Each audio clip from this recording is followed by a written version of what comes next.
자, 여러분과 함께하는 뉴스파이터 첫 번째 얘기부터 풀어보겠습니다.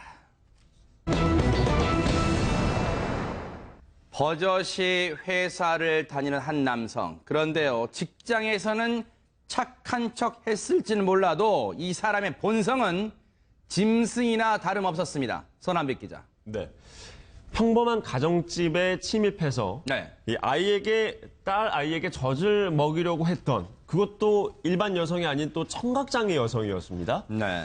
이 여성을 성폭행하려고 했던 그 20대 평범한 그것도 회사원이 결국에는 징역 6년을 선고받은 사건입니다.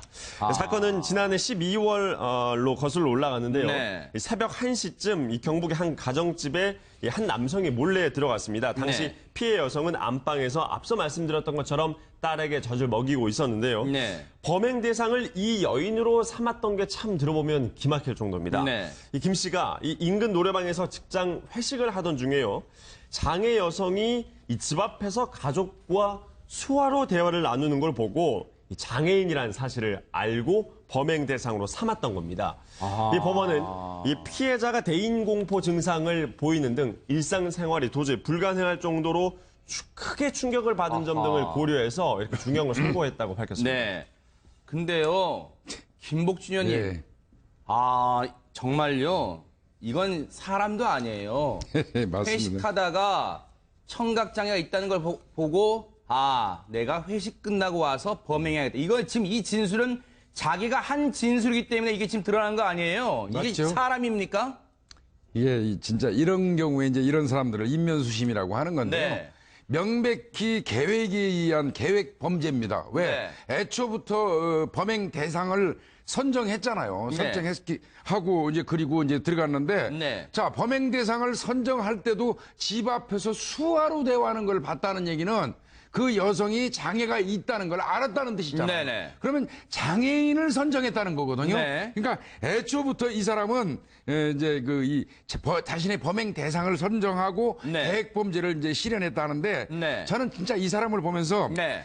일산에서 제가 근무할 때 그런 거 봤어요. 범인이 네. 범행하러 강도짓하러 집에 들어갔는데 네. 아이한테 젖을 먹이는 어머니를 보고 네. 거기서 죄송합니다 하고 나왔는데 우리가 검거를 한 적이 있어요. 아하. 그 범인 잡아가지고 우리가 물어봤거든요. 네. 너 범행하러 그렇게 들어갔는데 왜 이렇게 나왔니 했더니 네. 그래도 아이한테 젖 먹이는 모습을 보고는 자기가 네. 강도짓을 못하겠더라고 그렇게 네. 얘기하더라고요. 아하. 그게 인간의 아무리 나쁜 흉악한 범인이라도요. 네.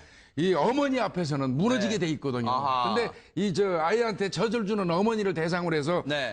성폭행을 하려고 했다면 이건 사람도 아니죠, 이 사람은. 예? 최명기 원장님, 우리 흔히 그런 말을 많이 하고 언론에서도요 아마 그런 사진 같은 걸 많이 보내드렸던 거 기억나는데 이 세상에서 가장 아름다운 모습이 아이에게 젖을 물리는, 즉 모유 수유를 하고 있는 엄마의 모습이 가장 아름다운 모습이에요. 그런데 이 사람은요 정말 엉뚱하게도 음흉하게도 다른 생각을 했습니다. 이게 사람입니까? 그러니까 이제 이 범죄자는 그 상황의 맥락을 갖다 읽지 않고요. 오히려 이렇게 일정 부분이 노출되었다는 걸 생각을 해서 더 흥분을 했던 거예요, 이 범죄자는. 그러니까 우리랑 완전히 생각하는 방식이 다른 거지요. 네. 그리고 이 사람은 청각장애인을 갖다 범죄의 대상으로 삼은 걸 보면은 네. 과거에도 청각장애인과 강압적인 관계이든 어떤 형태이든지 간에 네. 관계를 갖다 가졌을 가능성이 굉장히 높고요. 네. 거기에서 경험을 쌓아서 본인이 관계를 가졌을 때 신고가 용이하지 않고 네. 그런 점을 갖다 아마 노렸을 가능성도 매우 커요. 아하. 이 사람이요, 손한빛 기자. 이 사람 직장을 버젓이 다니던 20대 회사원 26살입니다. 이 사람 모르긴 몰라도 회사 다니면서 아마 착한 척은 뒤로 호박심 닦았을 것 같아요. 그런데 회식하다가 노래방 갔다가 이런 생각했다. 이건 도저히 상상이 안 돼요. 이해가 안 돼요. 예, 맞습니다. 일반인들로서는 평범한 남성이 이랬다고 하니까 더 사실 화가 나는 부분인데요. 평소에 이 본성을 감추고 살은 거예요. 제가 볼 때는. 그렇죠. 네. 그러니까 우리 주변에서도 만약에 이런 일이 있다고 상상만 해보면 얼마나 네. 이게 끔찍하고 아찔한 일입니까? 네. 네티즌들도 엄청나게 공분을 하고 아하, 있습니다. 네. 몇 가지 살펴보면요. 네. 어떻게 갓난아이에게 젖 먹이던 아이 엄마를 성폭행할 생각을 할 수 있었느냐. 그러니까요. 이런 의견부터 해서요. 네. 20대 회사원이라니 더 충격적이다. 네. 콩밥을 제대로 먹어야 한다. 그리고 네. 약자들을 상대로 한 성범죄에 대해서는 형벌을 더 많이 늘려야 아하. 한다. 지난 시간에 한번 원장님께서 말씀을 해주셨지만 네네. 이 사람이 징역 6년을 살고 나와서 출소를 했을 때 이 네. 피해 여성은 얼마나 더 끔찍하고 그러니까요. 아찔한 이 밤잠을 못 이룬다고 네. 말씀을 해주셨잖아요. 그러니까요. 네. 더 엄벌을 해야 한다. 이런 반응들이 있었습니다. 신 변호사님, 그런데 법원은 이 몹쓸 남성에게 징역 6년을 선고했습니다. 우리가 네. 법감정 하는데 이거 좀 너무 적은 거 아니에요? 네, 이제 법원도 많은 고심을 했을 것으로 보이는데요. 네. 사실 이 직장인이 그 성범죄 관련해서 전과가 있는지 여부가 상당히 중요한 영향을 미쳤을 건데 네. 전과가 만약에 없었음에도 6년형을 그 집행유예 없이 선고했다면 상당히 중형을 내린 겁니다. 아하. 근데 미수에 그친 점 때문에 그러는데 이 부분과 관련해서 사실 성폭법에서 장애인 등에 대한 그 성범죄를 저질렀을 때 가중처벌하게 돼 있습니다. 네. 그래서 그 법정형이 7년 이상을 선고하게 돼 있는데 네. 보통 징역형이 3년 이하부터 집행유예를 선고할 수 있습니다. 아하. 그래서 7년 이상을 규정해 놓은 것은 감형을 해서 3년 반 이상이 된다라고 6월 이상이 된다면 집행유예 선고할 수 없게끔 만들어 놓은 거거든요. 네. 그러니까 재판부도 이제 7년 이상형까지는 아니지만 미수라 하더라도 7년에 근접하면 6년여에다 집행유예를 선고하지 않은 점은 일단 우리 앞에서 기자님이 잘 설명을 해줬지만 지금 피해자가 대인권포증을 보이고 있고요. 네. 일상생활을 제대로 할 수 없다라고 합니다. 네. 근데 참 이 나쁜 인간인 것이 네. 모유를 그 먹이고 있다라고 하면 아이가 돌도 안 되는 어린아이였을 거고 그럼 저 여성이 자신을 성폭행하려는 그 남자를 대항했을 때 그 아이를 어떻게 했겠습니까? 혹시나 다칠까 봐 가슴에 부여안고 정말 그러네요. 처절하게 절규하고 반항했고 네. 주변에 알리려고 노력했을 건데 네. 보통 청각장애인들이 이 육성, 목소리가 잘 나오지 않습니다. 아유. 일반인들에 비해서. 그러면 자신과 아이를 지키기 위해서 얼마나 절규했겠냐고요. 네. 이런 부분을 생각하면 이 짐승 같은 인간이 6년형까지는 되지를 않죠, 사실. 네. 그런데요, 지금 신 변호사님 말씀 듣다 보니까 김복준 의원님, 이 26살의 이 남성이요, 네. 과거에도 비슷한 범죄를 저질렀다가 걸리지 않고 넘어갔을 뿐이지 비슷한 범죄를 저질렀을 가능성도 배제할 수 없을 것 아니 같아요. 이건 여죄 수사 해봐야 돼요. 네네. 이게 일반인 아무리 범죄자라고 하더라도 일반인이 쉽게 할 수 있는 일이 아니에요. 아하, 네. 장애인을 대상으로 해서 성폭력을 행사한다는요. 네네. 그 일반인들은 흔치 않은 일이거든요. 아하, 네. 그래서 이 사람 여죄 수사를 좀 해볼 필요가 있겠고요. 네네. 이제 가장 문제가 되는 게 이분 같은 경우는 이제 청각에 장애가 있으신 분이잖아요. 네. 일단은 자 급할 때 소리 못 질러줘 목소리 안 나와서.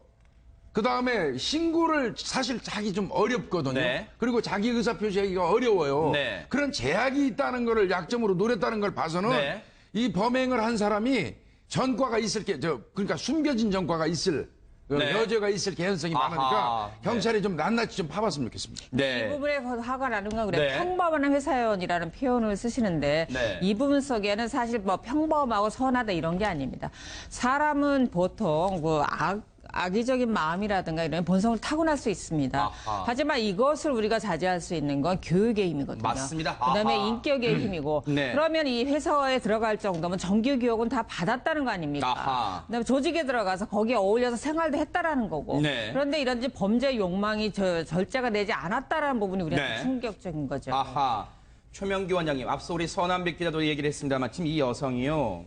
이 일을 겪고 나서 대인 기피증 그리고 지금 일상생활을 제대로 할 수가 없답니다. 어떻게 해야 됩니까? 이 여성 어떻게 우리가 보호를 해줘야 돼요? 이제 대인 공포는 그 외상후 스트레스 장애의 증세의 하나일 텐데요. 네네. 이런 범죄를 당하고 나면 일단 그 범죄 당했을 때의 광경이 계속 이제 떠오릅니다. 아우. 꿈을 꿔도 비슷하게 본인이 다시 당하게 되는 꿈을 꾸게 되고요. 네. 그런 다음에 그러다가 보니까 위험을 갖다 회피해야 되거든요. 네. 결국 위험을 회피하는 길은 밖에 나가지 않고 집에 꼼짝 않고 있으면은 아무 네. 위험도 안 당한다고 생각해서 절대로 밖에 아하. 나가지 않게 되는 거예요. 네. 그런 다음에 전화벨 소리만 들려도 깜짝 놀라고요. 네. 초인종벨 소리만 들어도 깜짝 놀라고 네. 아마 혼자 집에 있는 것만으로도 깜짝 놀라기 때문에 네. 계속 옆에 가족들한테 있어달라고 해야 될 것 같아요. 아. 그런데 작년 12월 10일에 범행이 이루어졌는데 지금 이제 9개월이 지났는데도 네. 아직도 이런 증상이 있다는 거는 네. 앞으로도 쭉 살아가시면서도 좋았다 나빴다 하지만 후유증이 상당히 잔존할 가능성이 높다는 걸 의미합니다.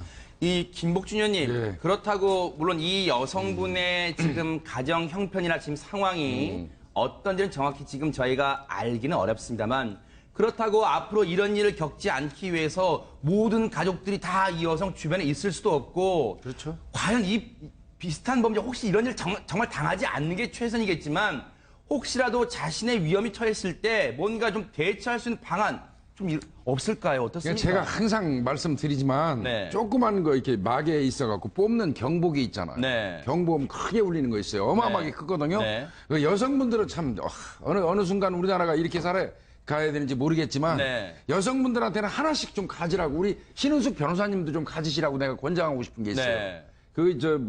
저는 그 물건 파는 데하고 관계 없습니다. 네네. 이게 뽑으면 네. 소리가 어마어마하게 큰 사이렌 소리가 나는 게 있어요. 아. 근데 그 사이렌 소리가 나는 이유가 있습니다. 왜요? 그러니까 이 범죄자들한테 가장 공포를 주는 소리랍니다. 그 소리. 아. 사이렌 소리가 그냥 만들어진 게 아니래요. 네. 근데 그걸 뽑으면 그 소리가 어마어마하게 크게 사이렌 소리가 들리거든요. 네. 그런 거 정도는 우리 여성분들이 우리 신 변호사님도 그렇고 네. 하나씩 다 들고 다녔으면 좋겠고요. 네. 그리고 그게 가격이 안 비싸면 이번 아니, 안 추석 때 비싸요. 가족들한테 선물을 하시는 그러네. 거예요. 그것도 아니면 네, 방법일 것 선물도 같아요. 그렇고 네. 제가 판단할 때는 네. 적어도 사회적 약자, 장애인분들, 그다음에 학생들, 네. 노인분들한테는 네. 국가가 이제 그런 것도 하나씩 지급할 때도 됐어요, 대한민국이. 네. 예. 그래서 이제 그런 거 좀 필요하고요. 네. 장애인 관련돼 가지고는 제일 사실은 피해를 많이 보는 거는 이번엔 청각 장애인이지만 네네. 지적 장애 여성들이 제일 그러니까요, 맞아요. 성범죄 피해를 많이 봅니다. 네. 그래. 저희가 또 여러 차례 전해드렸습니다만 네. 정말로 우리가 사회 안전망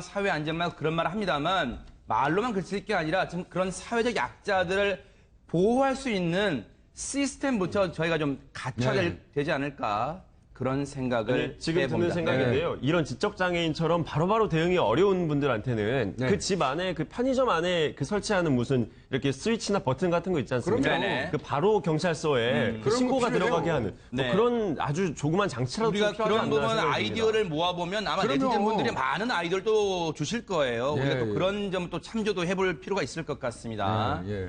여성들이 안심하고 다닐 수 있는 사회를 만들겠다는 게 이 정부의 공약이었습니다. 그걸 좀 지금이라도 실천해 주시기 바랍니다.